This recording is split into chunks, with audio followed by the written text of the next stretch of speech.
This Week in the 90s podcast. Hey everybody, welcome to This Week in the 90s. I'm Sarah Tiana. I'm Chris Brockman. It's episode 2. We made it to 2. We made it to 2. We're doing so good. We're crushing it. Yes. Will there be a third? I don't know. Great question. Maybe we'll get canceled after like 2 episodes. That happens out here all the time. Yeah, everybody's getting canceled. Everything's getting canceled. Everything is canceled. Everything's stupid. Except for the 90s, which is what we're talking about.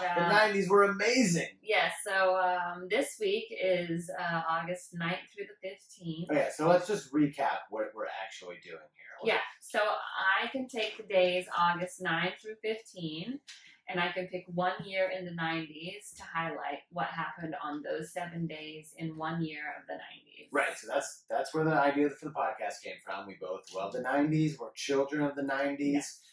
We grew up in the 90s, so we're calling it This Week in the 90s. Mm-hmm. And we're taking the week that we're living in right now, and we're going back in time for 1 year during the 90s for this just week. those 7 days. Yeah, so we did, our first episode was... Maverick our dog has decided to eat his dinner right now. while we do this. He just doesn't want to be left out. No. He just doesn't want to be left out. I understand. And he's just in here Mm-hmm. eating. Yeah, trying to make some noise. By the way, he's never eaten at this hour the day before. It's because we're in here. Because so our dog Maverick, his name's Lieutenant Pete Mitchell. We just call him Maverick. Yes.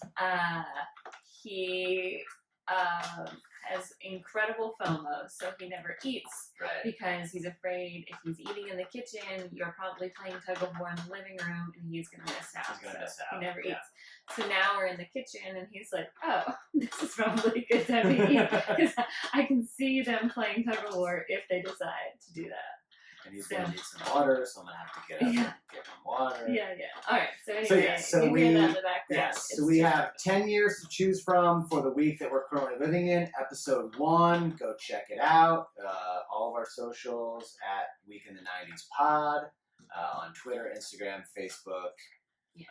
We're on iTunes, wherever you get your podcast, and YouTube.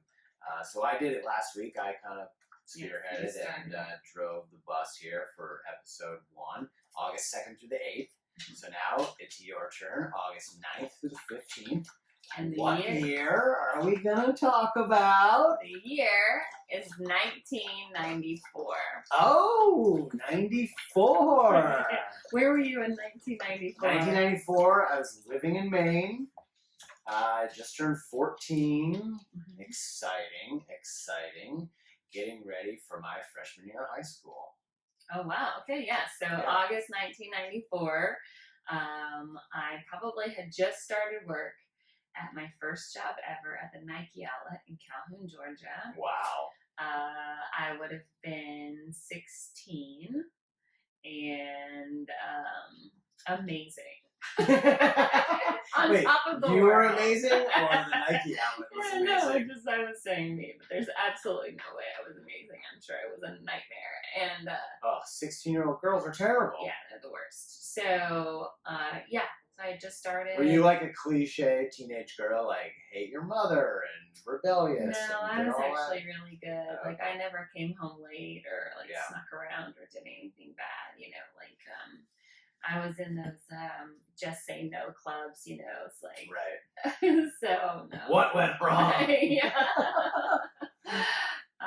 Anyway, so that's where I was. Okay. And so I'm gonna kind of do it a little different than you did. I'm gonna kind of go through all unless you have a preference. Nope. Well, dealer's choice. So you're gonna go by day. So you're gonna start with August 9th. I'm just gonna start with whatever you feel like talking about. Honestly, August 12th is pretty much the only day I'm going to talk about. August 12th, yeah, 1994. Because this day was a big Okay. In 1994. Okay, I love it. On August 12th, Woodstock, New York begins. Oh gosh, that would have been what, like the 25-year anniversary of the original Woodstock. Oh man. Which was in Bethel Farm, and so this one in Woodstock, New York, was at Winston Farm. They were 70 miles apart. Okay. So tickets were $135. Oh my gosh! Wasn't the first Woodstock just free? Free. Yeah. Woodstock 2 was a disaster. Yes. Well, I always thought so until I was doing research on it, and I was like, "Oh, it's not as big of a disaster as I thought it was." I remember it not even happening. Well, here's the thing: they sold 165,000 tickets. Oh my gosh! But 550,000 people showed up. Oh my So, so the big, I think what I'm thinking of the disaster was that there was like the security and stuff was so bad. So like security was super lax, which is why people were just sneaking in and like doing like they're not supposed to bring in alcohol or food. Sure. And they just had this like rickety fence put around the thing. Like we were just like, oh, we'll just move this aside. It was And wasn't definitely it like a fire festival, but on land. And it got people went. People went. So I mean, 500,000 people went. And That's wasn't a it lot of like people. raining and all that stuff? Yeah. The concert, which I didn't remember, was broadcast live on MTV pay-per-view. MTV pay-per-view. Yeah. Wow. So I didn't, that was way too rich for my, like, I don't think we ever got pay-per-view anything. I thought you said, though, you had one of those giant satellite dishes. Yeah, but that wasn't pay-per-view. You just didn't get every single channel? You still had to pay if you wanted pay-per-view. No, we didn't get every single channel. No, we didn't have HBO or anything. In fact, I remember my great-great-uncle Lenny, who was probably in his 80s when he came out to visit. And, like, because you could move it, and you would, like, when you get to the high channels, those are, like, the adult channels or whatever, and those are always scrambled. Channel, yeah. But, like, just, like, a boob showed up, and he was like, hey, hold on. Let me tell you what. Kids today will never know the joy that we felt, I felt, young men felt in the 90s of going to the Spice Channel and you could hear everything that was happening. So that was usually enough for a 14-year-old boy to get himself going. But if the video froze like just right in the scramble and you saw a boob, oh my God. Like, what happened? I won the lot. Yeah, I think there was a For certain about amount. 7 seconds. Well, yeah, I mean, we can go on and on about how pornography has ruined men, but like, just like. Oh no, I mean, no, pornography has definitely not ruined men. Technology has ruined men's enjoyment of pornography.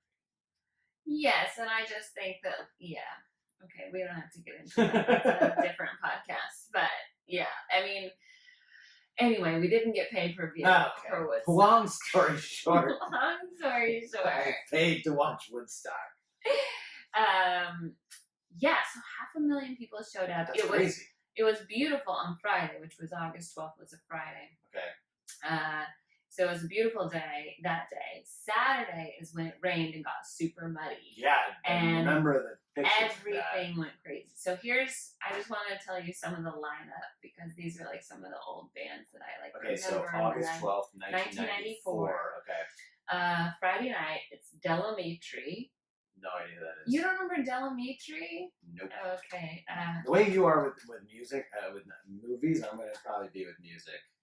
Delamitri's big song, of course, the internet is going slow, is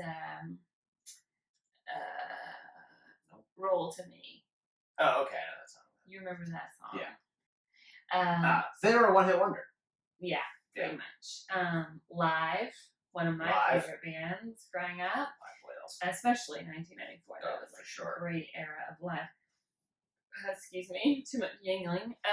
Sheryl Crow. Okay. Collective Soul. Wow. And the Violent Femmes were all in Friday night. It was a pretty good night. I mean, that would be like Coachella. When did that start? Did they get the idea for that? Coachella probably started like 8 years ago.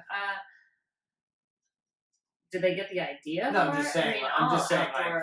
I mean, you had Lollapalooza. I mean, there were constantly like big. Saturday night, Joe Cocker. Oh wow! So he was at the original. He was at the original. Blind Melon, Melissa Etheridge, 9 Inch Nails, Metallica, Aerosmith. They were also at the original and they performed. And Crosby, Stills, and Nash featuring John Sebastian, who was also at the original. That's amazing. Yeah. So it rained Saturday night and the field turned to mud. Yeah. And when Primus played My Name is Mud, which is their big song, the crowd threw mud at the band, and the bass player, Les Claypool, says he still has mud in his bass from the amount of mud that was thrown at them during that song. On Sunday, Green Day started a mud fight, and the drummer was mistaken for a fan when he was jumping around on stage and got tackled by security, and he had to go to an immediate, an emergency orthodontist. Are you listening? I am listening. It seems like you're researching something. I don't know. I was just trying to find pictures of all the mud from Woodstock '94. Well, I think you should close that while I tell you what is going on. Okay, but I just wanted to see the mud. I want you to be focused on me, not the mud. I mean, I'm focused on you 23 hours a day. Close it. I closed mine while you presented to me. Wow.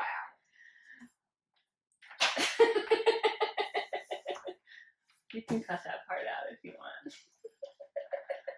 No, this is all real. This is I know. everything that's happening now is happening This now. is our daily life. Yeah. Bob Dylan performed, even though he refused to go to the original Woodstock. And the original was What? Yeah, and that was what was an interesting thing that I was reading is that the original Woodstock, literally, they decided to do it in New York, basically in his backyard, so that he would come and play. It was incentive. They were like, well, we're not going to do it in California, wherever. They were like, we'll do it near Dylan, so he'll come and play. And then he didn't. Open field, and he just didn't. Show up. He didn't show up, and then he came to the one in New York, 20 So It was weird. kind of weird. That's a weird guy. The Red Hot Chili Peppers performed in light bulb costumes on Sunday night, and they're now on display at the Hard Rock in Vegas. So maybe I should look at that next time we're there. I'm sure we've seen it. We stayed there for Thanksgiving a few years ago. Yeah. Johnny Cash declined to appear because he wasn't going to be performing on the main stage. Can you imagine inviting Johnny Cash to a huge event? Hey, you're going to be on the stage 4. We're going to have you on the Monster Energy drink stage. Off to the side, opening for, the webinars or whatever, That's some dumb amazing. band name. Yeah. Good for him for being no, F F you off. guys, I'm not going to this. What a That's nightmare. awesome. And then Nirvana said they might perform, even though they had just pulled out of Lollapalooza, but Kurt Cobain committed suicide in April 5th, 1994. So Jeez. 4 months before, yeah. Oh my gosh. Yeah, so there was no Nirvana. But crazy lineup and Crazy. Yeah, a lot of fun and I guess I always looked at it as a heavy huge hitters. Yeah, I think I always looked at it as this huge debacle. Yeah. The Fire Festival. Yeah, totally. But it was the complete opposite. I think people said it was going to be bad, but again, here's no social media in the 90s, right? Right. You hear oh, they only sold 165,000 tickets. What you don't hear is that 500,000 people ended up showing up, and it was a rager. Yeah, I don't really remember any of that. No, because we were too young to really be Too going to young concerts to- like that. No, yeah, definitely didn't go to concerts growing up. Definitely remember the perception of it that it was a colossal failure. Yeah. But I mean, I guess, and you just remember the pictures of the mud, the pouring down rain, and everyone crowd surfing.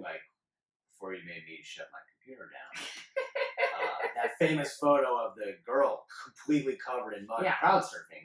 That's kind of the famous image from the '94. That's awesome. Yeah. So it sounds like it would have been amazing to go Sounds to. like it would have been a really fun time. Yeah. So that was Woodstock. The number 1 song this week in August 1994 was Stay, I Miss You by Lisa Loeb. Lisa Loeb. Great one. Yeah. That's great. You've done that at karaoke, I've right? done that at karaoke. I've yeah, always it's a wanted great to do that. song, I've you know. never done You say, Yeah. it was just she was just so iconic, and so I was doing. Well, she had such a unique look. I think that also really helped her. She looked like the nerdy librarian. hot school teacher. Yeah, she had those weird glasses that no one else really had. Which now she has a line of eyeglasses. Oh, great. That's Good for her. really 'Cause that's popular. awesome. That Yeah. was her just look Right. from 1994. Do you know how that song came to be? No idea. What I really remember about that song is in Hot Tub Time Machine 2, Craig Robinson is like, you know, they obviously have a time machine, so they can go back and then they all become, like Rob Corddry's character basically becomes Motley Crue and invents Google but calls it Loogle. And then Craig Robinson is a singer anyway, but he goes back and just covers all these, he steals all these other great songs Rob Corddry calls Craig Robinson. He's like, "What are you doing?" He's like, "Oh, I'm just recording that Lisa Loeb song." And his assistant is Lisa Loeb in the movie, which makes it really funny. She was definitely in. So she's been working ever since. Like, I always thought, like recording music? Yeah. So she has recorded 7 studio albums. Since 1994? Yeah. And 5 children's albums, including a big Broadway album that was called Camp Hawana. Wow. So she writes all these, like, I don't know. So apparently she grew up in Texas. Okay. Both of her parents were doctors. They were Jewish or whatever. Gosh. She went to Brown. She's a failure for Yeah, right. being a doctor. She went to Brown, and that's where she started playing music. She graduated with a degree in comparative literature. From Brown? From Brown. So she is wicked smart. Wicked smart. And then she went to the Berklee School of Music, which is where... Of course she did. For like a year or 2. She didn't even, I don't know if she finished there. But that's where she started the band The 9 Stories. Okay. Lisa Loeb and The 9 Stories. And which was named after a J.D. Salinger book, apparently. And then she was living in New York, and her neighbor was, or across the street neighbor was Ethan Hawke. Wow. And she used to write movies for all his little plays that he was doing in New York, right? Like songs for the plays? Yeah, songs for his plays. Wow. And then he gets a part in Reality Bites, or his friend is doing Reality Bites, who is Ben Stiller. And he's like, "Hey, my friend Lisa writes these songs. Like, maybe you should take a listen to this one." And it's "Stay, I Miss You." And Ben Stiller's like, "Oh, this is kind of cool," and like uses it in the credits, and it becomes like this huge hit. Wow. And she That's is amazing. the first woman to ever go #1 on the Billboard chart without being signed to a record label. Wow. Right? Can you imagine? Like, that would never happen nowadays. Like, that's only something that could have happened in the 90s. Right. Because now she would have an Instagram page. She would post music on her, blah, Right. blah, blah. Like, by the way, even if this... Even a small label would happen. Even if this happened 10 years later, she would have had a MySpace page, and MySpace was really big for music, and like, that is so insane. Yeah. Yeah. I know. Just like... Now, do you consider her... neighbor, you know, like, friends with Ethan. It's always who you know. I mean, it's sure. But it's also just, like, putting in the amount of hours and the time. Like, she'd been playing music for a really long time. Yeah, and obviously she's insanely smart. Like, her parents are insanely smart. Doctors. She goes to an Ivy League school, and it's just, like, probably getting straight A's, but also screwing around with her guitar and, like, writing songs on the piano. But do you consider her a one-hit wonder? I mean, you said that she has 7 studio albums. Yes.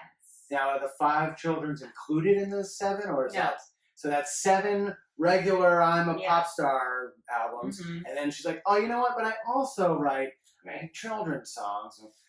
Right. But I always consider her a one-hit wonder. She's still working, so yeah, I think she's only had one #1 hit. Right. She had a couple of other big.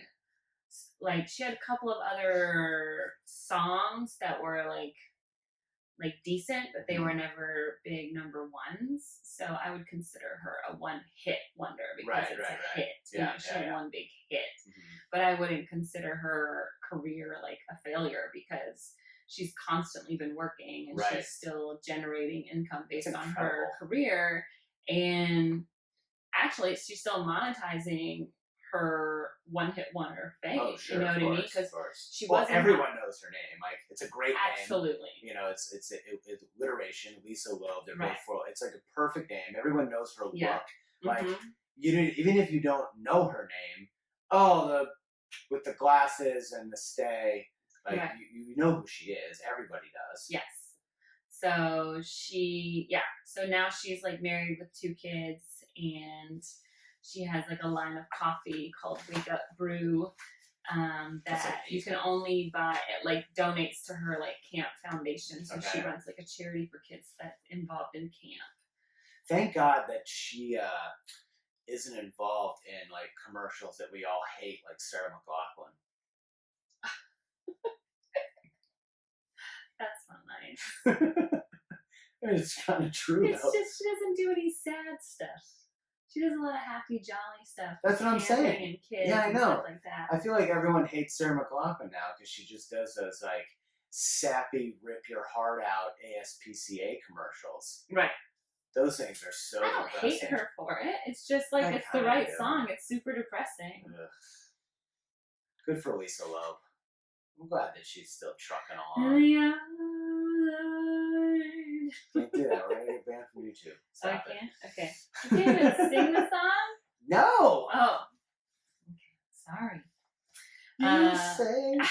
You just did it. Yeah, but you it doesn't can't even do it. But it doesn't even like sound like I'm a terrible singer. Not Not true. I'm so good at karaoke. Yeah, you constantly say how good you are at karaoke. Sorry, I thought the baby was waking up, but he is not. Thank Be God. careful not to yell. Okay, so you're 2 for 2. Those are 2 good ones. Oh, thank you. Oh, thank you. I've gotten the Brockman seal of Well, I don't pay you compliments in real life, so I might as well do it on the podcast. You do. You pay me a lot of compliments. This, at the same time that she was #1, the song "I'll Make Love to You" by Boyz II Men. Another Boyz II Men. I Boyz II know. Men last week for me. I know. I wanted to say something, but I was like, nope. I'm gonna wait. I'll So, say it in my week. by the way, they're 2. Probably they have 3 monsters, right? Motown Philly and End of the Road, and then I'll Make Love to You. It debuted on the charts on August 12th, and then it 2 weeks later became #1 and held that spot for 14 weeks. 14 weeks. And So End of the Road held it for 19 weeks in 1992. Yeah. Man, Boyz II Men, 90s powerhouse. Still performing at the Mirage in Vegas. Right? That's We true. would always see their dressing rooms next to Tosh when we were there. Powerhouse. Good for them. Yeah, it was a big song written by Babyface, which I didn't realize. Wow. Fun fact. And it won the Grammy for Best Performance by a Duo or a Group. Yeah, it did. Yeah. Yeah. By the way, that's one of those ones like people try to do a karaoke and like in your head you're like, I'm gonna do I'll Make Love to You. It's awesome. All the chicks will be eating it up. They'll just like want me when it's all done. You aren't Boyz II Men. You can't hit those notes. No, you can't. Like, don't even try. Don't try. Everybody quit. Just look. I wish I had ISO. This is where you go. Give me my one shot. Like, my one shot would be right there. Like eventually we will have one shots, and my one shot is going to be right there, and then I'll cut to it, and then I'll be like, "Don't do I'll Make Love to You. Don't. You can't do it. Just don't do Boyz II Men. It's very difficult. It's very unless you're gonna like get up with one of your buddies and do Motown Philly because that's like a fun, upbeat song. There are rules to karaoke. I know you have a lot of rules. There are in karaoke. there are in blackjack. there are rules to basketball, karaoke. and people. poker. And There's so many rules. We are going to lay them out. We should just do a podcast called Chris Brockman's Rules. We are totally going to do that. Episode 8 is going to be Brockman's Rules. And I'm going to have different categories, and we're going to quickly lay out the rules. Great. Rule number 1. Stop having so many rules. No more tie-dye outfits. I Call back! don't have. I have my Brody shirt on today, which is good. Enjoy it.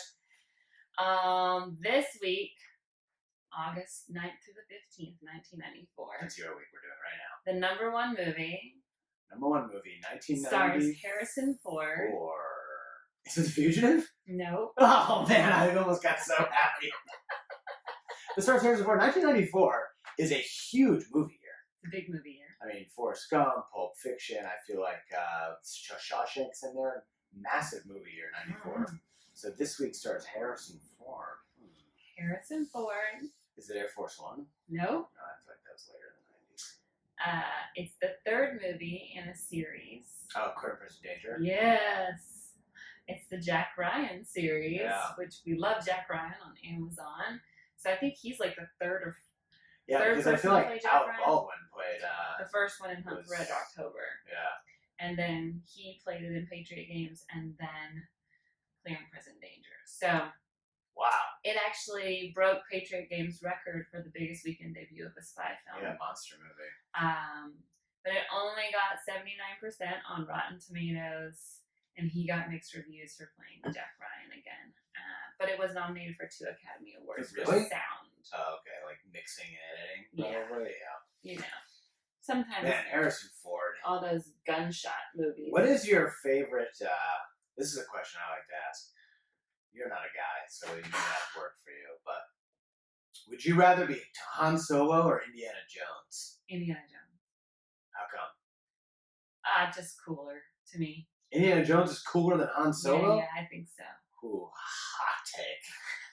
If we had a graphics department, there would be like flames and a sizzle. His over there. weapon is a whip, you know what I mean? And he's like, I think he's also hotter. He's got a ship. He's got a Wookiee, and his weapon is the Wookiee. Nah. Indiana Jones is also Solo, you know what I mean? Like, his name is Han Solo, but Indiana Jones is like a real renegade, and he's a professor, and he's smart, and he's like, Okay. you know, he believes in like preserving, you know, ancient artifacts. Right. This belongs in a museum, you know? Like, Yeah, I guess Han Solo only really cared about money. I don't know. I didn't watch all of Star Wars. You know that. I know. Snooze fest. Yeah. Wow. Okay. So continuing on. Hi, Maverick. Thank you for being a part of this. Thank you. Very appreciative. Good boy. August 12th, 1994. Okay. Do you remember what happened in sports that day? It should have been the baseball strike. Yep. Yeah. That is the day the baseball strike started. It's so funny. Well, you know, it's just, yeah, it sucks. With everything going on with baseball now. It sucks. Yeah, I mean, we'll see if baseball, gets it together. Well, Currently, but in 1994, there was a lot of great things happening. You know, the Expos were in first place. Tony Gwynn had a chance to hit 400 that year.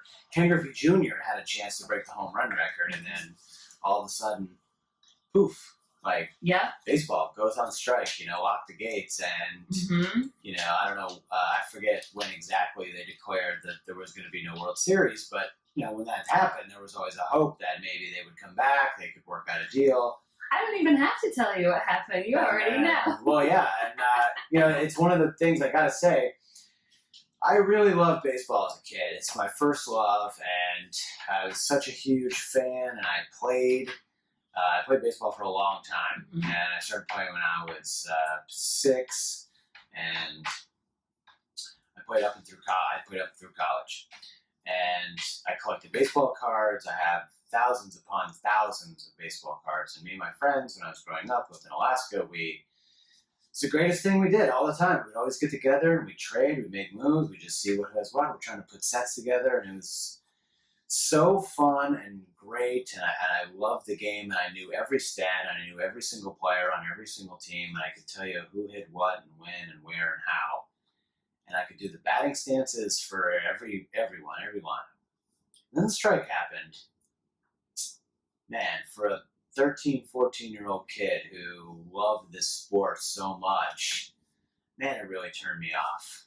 And then what turned you off? Like at the time, did you think? I think at the time you're that young, you don't really understand the economics and everything that goes into it, So what the players are fighting for, what the owners think their stance is, and you don't get it. All you know is there's no baseball. Right. And when all you care about is baseball, and suddenly it's taken away from you, and you don't really understand why, it just breaks your heart. It just kills your soul, and you have to find something else. Yeah. And that's when I really went head first into football and cocaine and yeah, football. Football, and we got a cry situation. We have to take another time out. Yeah, I think we might have to.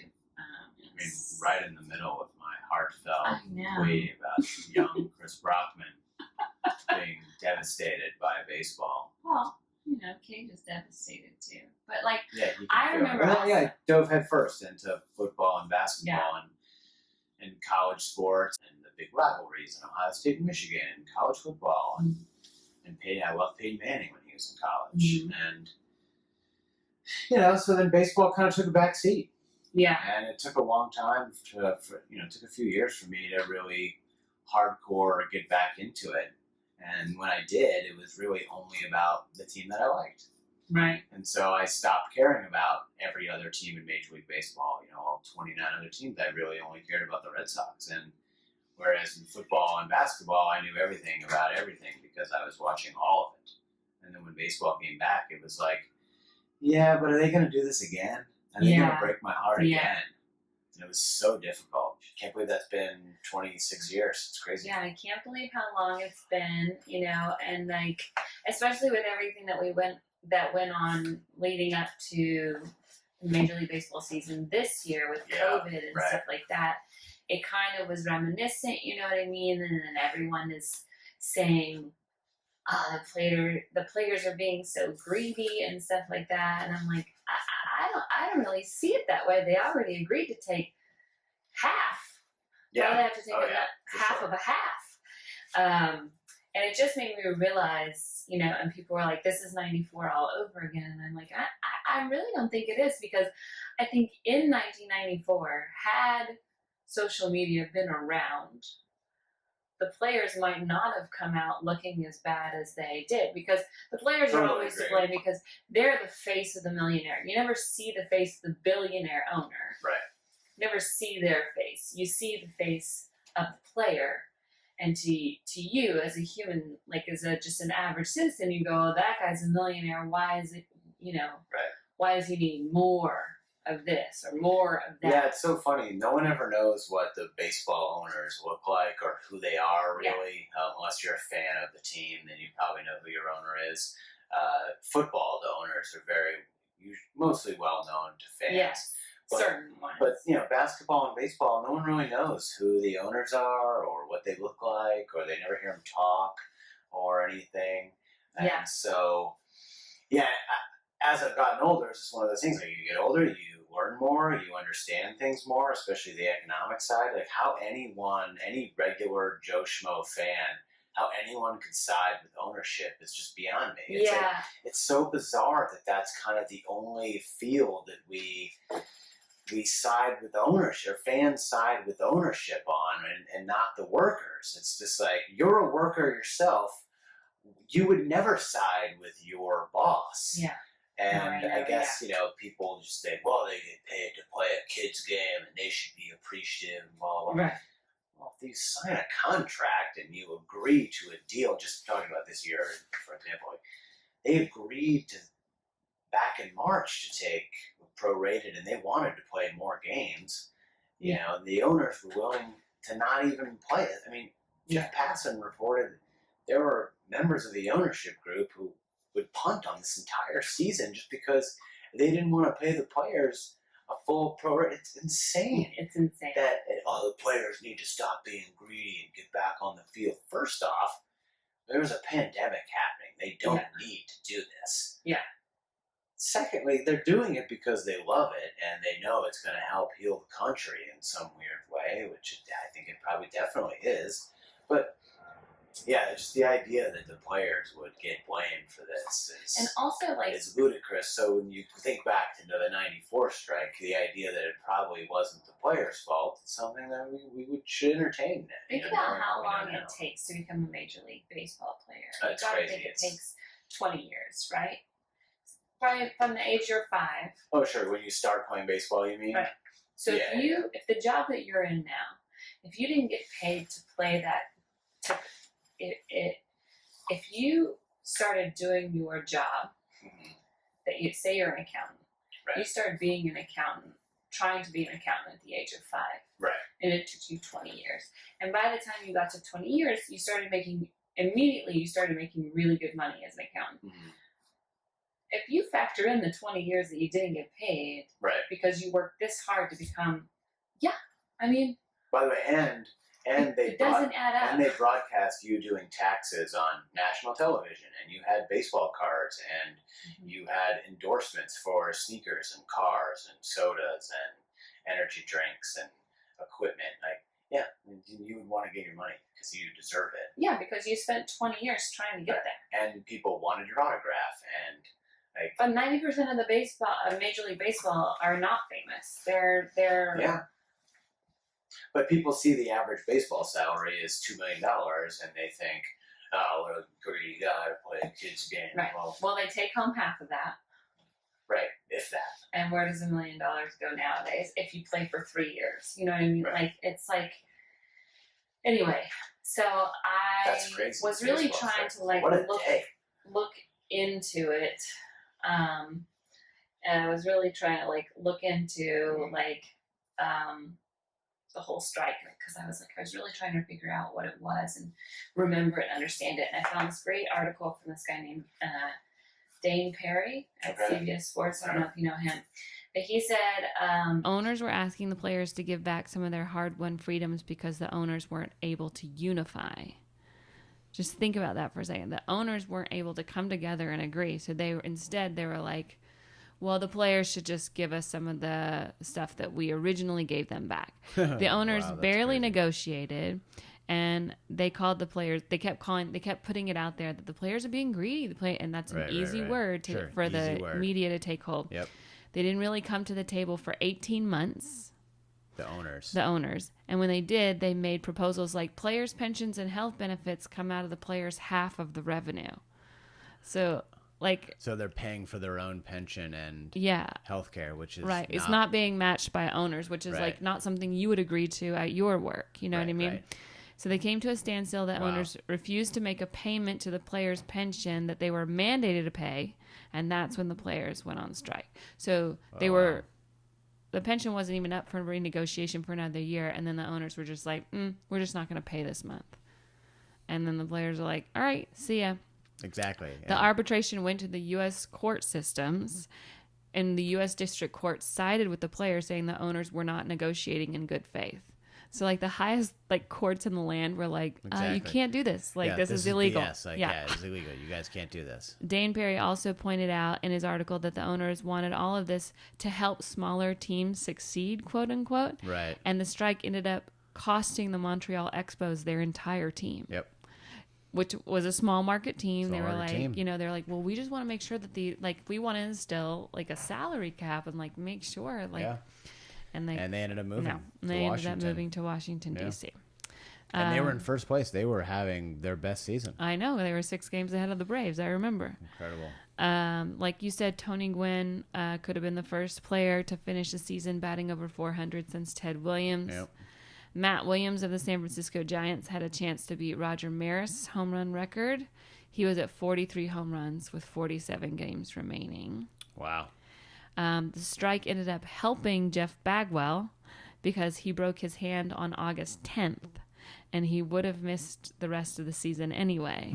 And on August 12th, they went on strike, and then he was voted unanimous choice for NL MVP. Wow. He wouldn't have even finished the season. It was the 8th work stoppage in baseball history. It's the first time the World Series had been canceled since 1904. Yep. It lasted 232 days, making it the longest work stoppage of any professional sport until the NHL lockout. Yeah, they missed a whole 10 season. years ago. Yeah, there were 948 games canceled in all. Yeah. The strike began because the owners wanted to reopen the collective bargaining agreement. Yeah, crazy times. Yeah, crazy times. Crazy times. And I know I'm not the only one where, baseball got turned off for me and I went in other directions. I'm sure some people never went back to sports at all. No. I found a different sports and was able to come back to baseball after some time. It's sad, Crazy. Like so sad. baseball, like if you want to look at like where sports should be, the NBA seems to be the trendsetter. Yeah. And then everybody ends up following suit. Like the NBA like opened up gambling and like immediately fires owners when they're racist. Like it's just like they take this like hard line and like everyone else is like, wow. They've done a great job in the under Adam Silver's leadership in the last 5 years. It's been really impressive, especially how they've handled the whole pandemic and getting their season restarted. Knock on wood, so far so good. So the only other thing that happened was on August 14th, the PGA Championship happened, And Nick Price from Zimbabwe won his second PGA championship by 6 strokes over Corey Pavin. Remember that name? Corey Pavin, great mustache. Ended up winning a U.S. Open. You know a lot about mustaches. Oh, yeah. Last week, because you care about hair. I care about hair and facial hair, even though, I mean, I can grow great facial hair. I can't grow regular hair. Once upon a time, the kid had a great mane. The 90s. A great, That's why you like the mane. 90s. Oh, my blonde hair was amazing. I'll show you pictures. I've seen pictures. There's a picture right there. Well, it's got a hat on. What do you mean? I don't have any hair in that photo. That's my brother's graduation day, so that would have been like 2006. Oh, I brought that picture out thinking it was the 90s.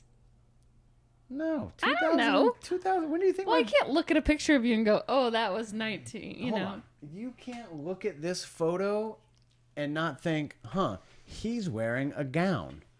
There's an orange in the end zone. That's probably a graduation." Yeah, I just thought it was high school. I didn't think it was like. Oh. I didn't think it was college. No. Sorry. How old do you think I look in this photo? I mean, I've looked like 35 since I was 16. Every picture of you looks exactly I totally the same. get that. Until you met me, then they all look really good. Yeah, I'm aging in reverse. That's what all my friends from college say. I'll take it. All right. That was a great episode. The baby's awake again, so time to go back. It's time to wrap up. Adventures of being parents. When you're in your 40s. Yeah. Awesome. All right, folks. That's it for this week in the 90s. Chris Brockman. Sarah Tiana. And we'll see you next week. Thanks for watching. This Week in the 90s podcast.